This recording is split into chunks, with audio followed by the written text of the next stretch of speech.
श्रीकृष्णपरब्रह्मणे नमः। श्रीमद्भगवद्गीता अथ प्रथमोऽध्यायः। अर्जुनविषादयोगः।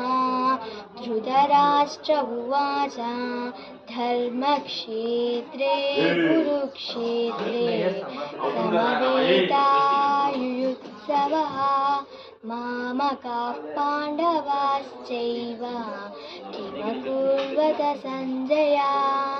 सञ्जय उवाच दृष्ट्वा तु पाण्डवानीकं व्यूढं दुर्योधनस्तथा आचार्यमुपसङ्गम्य राजा वचनमब्रवीत्।